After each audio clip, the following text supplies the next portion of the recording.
Hello friends, current affair 7 of March 2023। क्या है आज के हाइलाइट्स? राइट, हमारा नेशनल न्यूज में क्या है हाईलाइट आपके लिए? इंटरनेशनल न्यूज कौन सी आ रही है? स्पोर्ट्स वर्ल्ड से कौन सी खबर आ रही है? और ट्रेंडिंग क्या है? ये सारे लोग न्यूज बना रहे हैं। क्या है जो आपके लिए इंपॉर्टेंट है आने वाले एग्जाम के लिए? इधर शाहरुख खान ने एक मूवी पठान में ऐसा काम किया, या वो मूवी ऐसी हुई जो कि अब तक का ऑल टाइम रिकॉर्ड बना दिया उसने अर्निंग्स में। तो चलिए शुरू करते हैं पहला पॉइंट से।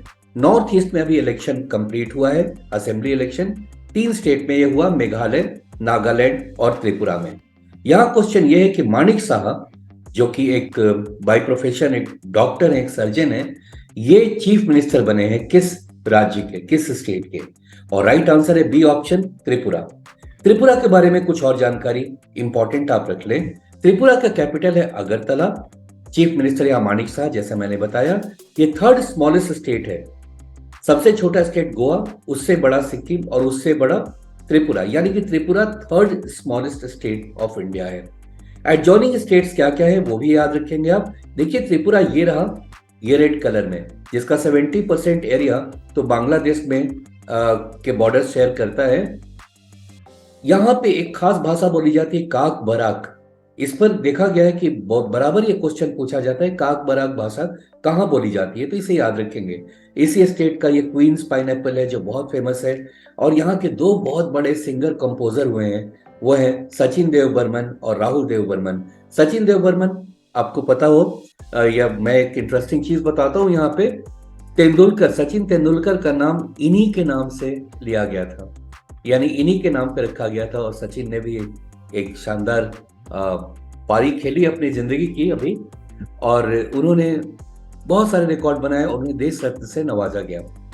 यहाँ और भी कुछ पॉइंट्स इंपॉर्टेंट है। एडजॉइनिंग स्टेट्स क्या क्या है? इसके एडजॉइनिंग स्टेट देखिए ग्रीन कलर में, यहाँ पे आसाम है और ये मिजोरम है। ये 2 स्टेट और एक कंट्री, ये बांग्लादेश, जो इसको इसके बाउंड्री को शेयर करता है। काक बराक भाषा बोली जाती है, और भी 2 भाषा बोली जाती है यहाँ पे। बांग्ला और मणिपुरी भी फेमस है, बट काक बराक पे नॉर्मली क्वेश्चन पूछा जाता है, इसलिए इसको ध्यान रखेंगे आप। यहाँ पे हैंडलूम वीविंग बहुत पॉपुलर है। और यहाँ पर एक ऊनाकोटी करके एक जगह है जहां पर सैकड़ों हजारों मूर्तियां यहाँ पर है, जो बड़े बड़े पहाड़ के पत्थर से काट कर बनाया गया, जिसका कोई इतिहास का पता नहीं है। इतनी बड़ी मूर्ति किसने बनाया, किसके टाइम में बना? एक कहानी बहुत फेमस है शिव जी को लेकर के। अगर आप और जानना चाहते हैं तो हमारा त्रिपुरा का वीडियो देखिएगा, वहां पर आपको त्रिपुरा के बारे में और बेहतर तरीके से जानकारी मिलेगी। अभी फिलहाल आप याद रखेंगे माणिक शाह वहां के चीफ मिनिस्टर नए बने। इनफैक्ट इनको रिटेन किया गया है। इस इलेक्शन के कुछ महीने पहले तक ही इनको बनाया गया था त्रिपुरा में चीफ मिनिस्टर, और इस इलेक्शन के बाद इन्हें दोबारा रिटेन किया गया है इस पोस्ट के लिए बीजेपी के द्वारा। अगला पॉइंट आ रहा है, president Draupadi Murmu inaugurated the 7th international Dharma Dhamma, धम्म यानी बुद्ध से रिलेटेड कोई चीज होगा, conference in 2023 in which state? तो आपको बताना है किस स्टेट में हुआ, और राइट आंसर है मध्य प्रदेश में, यानी भोपाल में ये हुआ है international Dhamma. Right, so president Draupadi Murmu inaugurated the 7th international Dharma Dhamma conference 2023 इन भोपाल, मध्य प्रदेश। अगला पॉइंट आ रहा है, Taiwan based iPhone assembler Foxconn to set up a mega electronics manufacturing facility and its largest such campus in, कहां पर? इन चारों जगह में ये खोलने जा रहे हैं। बहुत बड़ा फैक्ट्री होगा, एम्प्लॉयमेंट काफी इंक्रीज करने के इससे चांसेस हैं। ताइवान का बहुत ही फेमस, बहुत ही बड़ा कंपनी है ये, जो कि आईफोन असेंबल करता है, फॉक्सकॉन। तो भारत में इसका ये कहां पर ये शुरू कर रहा है कैंपस अपना? और राइट आंसर है ए, बेंगलुरु। जी हाँ, बेंगलुरु में ये अपना कैंपस स्टार्ट कर रहा है। ताइवान के कैपिटल जान लीजिए। ताइवान का कैपिटल है ताइपेई और वहां के प्रेसिडेंट है साई इंगवेन। साई इंगवेन वहां की प्रेसिडेंट है। अब आ रहा है पॉइंट, गोल्ड माइंस मिला है। अभी कुछ दिन पहले ही आपको पता होना चाहिए, जम्मू कश्मीर में, जम्मू कश्मीर में लिथियम का बहुत बड़ा भंडार मिला है। और तुरंत उसके कुछ ही दिन बाद देखिए यहाँ पे उड़ीसा में, उड़ीसा के 3 जगह में गोल्ड का माइंस मिला। कितना बड़ा यह भंडार है अभी तो नहीं पता, लेकिन ये बहुत बड़ा है भंडार, इतना पता है जियोलॉजिकल सर्वे ने ऐसा बताया है। तो यहां पर ये 4 नाम दिया गया, इसमें से एक नाम कौन सा है जहां पे ये गोल्ड माइंस मिला है? राइट आंसर है ए। इसका टेक अवेज देख लेते हैं। Gold mines found in 3 districts of Orissa including Deogarh, जो कि पहला ऑप्शन है, केओंझार और मयूरभंज डिस्ट्रिक्ट में ये मिला है। राइट। उड़ीसा के बारे में कुछ इंपॉर्टेंट चीजें भी आप यहां देख लेंगे, मैं थोड़ा फास्ट ही पढ़ देता हूं, आप पॉज करके इसे देख लेंगे। यहाँ के चीफ मिनिस्टर है नवीन पटनायक, कैपिटल है भुवनेश्वर, एडजॉइनिंग स्टेट्स है आंध्र प्रदेश, छत्तीसगढ़, झारखंड और वेस्ट बंगाल। ये देखिए रेड कलर में यहाँ पे उड़ीसा है और इसके एडजॉइनिंग स्टेट्स यहाँ पर है। साथ में यहाँ पे बहुत सारे टेम्पल है, मुक्तेश्वर टेम्पल, लिंगराज टेम्पल और बिंदु सागर लेक है यहाँ पे। यहाँ एक बहुत बड़ा एक भंडारा लगता है और दुनिया का सबसे बड़ा ये किचन है जिसका नाम है रोसागरा। Right. Olive ridley sea turtle है जो यहाँ पर अंडा देती है और यहाँ के बहुत फेमस सैंड आर्टिस्ट हैं जिनका नाम है सुदर्शन पटनायक, ये रहे। और इससे ज्यादा जानना हो तो हमारे वीडियो को देख लीजिएगा, जो स्टेट्स के वीडियोस है, स्टेट्स एंड यूनियन टेरिटरीज के, उसमें उड़ीसा पर काफी एक्सप्लेन करके आपको बताया हुआ है। नाउ एक और इंपॉर्टेंट न्यूज आ रहा है, ये कुर्से एंड जाखालू, ओके, ये 2 नए एमएलएस बने हैं किस स्टेट में? पहली बार कोई लेडी वहां पर जीत कर आई है और इन लोग अब अपने असेंबली में रिप्रेजेंट करेंगे अपनी पार्टी को स्टेट के बारे में, वहां पे और डिस्कस करेंगे जो भी उनके इश्यूज होंगे। तो ये पहली बार आए हैं इस स्टेट में कोई लेडी एमएलएस। तो किस स्टेट में ऐसा हुआ है, यहाँ ये क्वेश्चन है और राइट आंसर है C option, that is Nagaland. जी हाँ, नागालैंड में ये लोग नए पहली बार first woman MLAs of Nagaland. Now इसके टेकअवेज देख लेते हैं। Capital Kohima, chief minister Neiphiu Rio. Right. In the state assembly election the result of which were declared on 2 March, people alliance partners, तो एनडीपीपी जीता है, इसके साथ पहले से ही अलायंस था बीजेपी का। 125 एंड 12 सीट्स, यानी एनडीपीपी ने 25 सीट्स और बीजेपी ने 12 सीट्स जीते। इस तरह से टोटल 37 सीट्स इनको मिला है बीजेपी एंड अलायंस को, out of the 60 member house, यानी बीजेपी की और एनडीपीपी की मिलीजुली सरकार वहां पर होगी।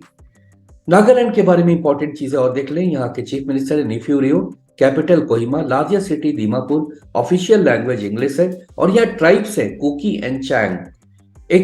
इसको फैल्कन कैपिटल ऑफ इंडिया भी कहते हैं और माउंट सारामती यहाँ का सबसे ऊंचा माउंटेन है। साथ में आप जानेंगे एडजॉइनिंग स्टेट्स यहाँ का क्या क्या है। तो ये नागालैंड देखिए, नागालैंड ये पिंक वाला नागालैंड है, ठीक है। तो आप देखिए यहाँ से अरुणाचल प्रदेश, इधर आसाम लगा हुआ है और ये मणिपुर है। राइट। नागालैंड, मणिपुर, मिजोरम, त्रिपुरा। सो नागालैंड के नीचे ये मणिपुर है। यहाँ पे एक बहुत बड़ा एक फेस्टिवल होता है जिसको हॉर्नबिल फेस्टिवल कहते हैं। हॉर्नबिल एक तरह का पक्षी है, ये देखिए यहाँ पे ये फेस्टिवल होता है और इसमें दूर दूर से विदेशों से भी लोग आकर इस प्रोग्राम को, इस फेस्टिवल में शरीक होते हैं। अगला पॉइंट है यहाँ पे, who is the chief guest of 8th edition of the annual Raisina dialogue. Raisina dialogue में चीफ गेस्ट कौन थे? Which is a flagship conference on geopolitics and geostrategy. So politics पे और क्या स्ट्रैटेजी होना चाहिए इस पर ये डिस्कस होता है। रायसीना डायलॉग के नाम से जाना जाता है। तो इस बार चीफ गेस्ट कौन थे? और राइट आंसर है यहाँ प्राइम मिनिस्टर ऑफ इटली। अब प्राइम मिनिस्टर ऑफ इटली है कौन? तो देखिए यहाँ पर इनका होगा Italy, Giorgia Meloni. Giorgia Meloni ये रही, ये है इटली की प्राइम मिनिस्टर जो कि चीफ गेस्ट थी इस प्रोग्राम में। सो Italian prime minister Giorgia Meloni is the chief guest and keynote speaker at its inaugural session of the annual Raisina Dialogue 2023। ये हर साल होता है जिसमें पूरा जियो पॉलिटिक्स पर बात होती है, साथ में जियो स्ट्रैटेजी पर भी बात होती है कि क्या स्ट्रैटेजी अपनाया जाए। नेक्स्ट पॉइंट आ रहा है, 2 ऑस्ट्रेलिया की यूनिवर्सिटी हैं, वोलोंगोंग एंड डियाकिन। अब इनका हमारे देश में कैंपस खुलने जा रहा है और पहली बार first foreign university to set up campus in India. तो देख लेते हैं कहां पर ये खुलने जा रहा है और ये हो रहा है गुजरात में। राइट। और ऐसा इंफॉर्मेशन दिया है धर्मेंद्र प्रधान जी ने, जो कि हमारे एजुकेशन मिनिस्टर हैं। एक बड़ा न्यूज है। अब आप अपने देश में ही वैसे लेवल की पढ़ाई पा सकते हैं जो ऑस्ट्रेलिया में मिलता है। यहां पर अगला क्वेश्चन आ रहा है, Daesh and European Union have unveiled an agreement on the Northern Ireland Protocol called the Windsor Framework. तो विंडसर फ्रेमवर्क के नाम से कौन सा कंट्री एंड यूरोपियन यूनियन ने एक डिस्कस किया है और एक सेटलमेंट पर आए हैं? तो यहां पर आपके चार ऑप्शन है, United Kingdom, England, Scotland and Wales. और राइट आंसर है इसका A option, that is United Kingdom. अगर आपको इसका डिफरेंस नहीं समझ में आ रहा है, United Kingdom, England, Scotland, Wales या ग्रेट ब्रिटेन में क्या डिफरेंस है, तो फिर मैं आपको बोलूंगा इसका डिटेल में हमारा वीडियो है, उस पर जाकर आप देख लें, आपको काफी हद तक ये बात समझ में आ जाएगी। अगला पॉइंट आ रहा है, अगला न्यूज है, which bank has completed the acquisition of city groups India consumer business. So city group का इंडिया कंज्यूमर बिजनेस जो है वो किस बैंक ने, किस इंडियन बैंक ने एक्वायर कर लिया? और राइट आंसर है इसका B option, that is Axis bank. जी हाँ, ये टेकअवेज देख लेते हैं। Axis bank completed acquisition of Citigroup India's consumer business for an overall consideration of 11,603 crore रुपए में ये डील पक्का किया है। राइट, तो ये थे आज के सारे न्यूज, करंट अफेयर 7 मार्च के हाइलाइट्स भी हमने देख लिया, नेशनल इंटरनेशनल स्पोर्ट्स और ट्रेंडिंग देख लिया, और साथ में ये पुतिन रहे, इधर जेलेंस्की हैं, मोदी जी हैं, स्पोर्ट्स वर्ल्ड के हीरो है, और शाहरुख खान ने अभी रिकॉर्ड बनाया, उसके बारे में हमने जाना। Thank you so much for watching.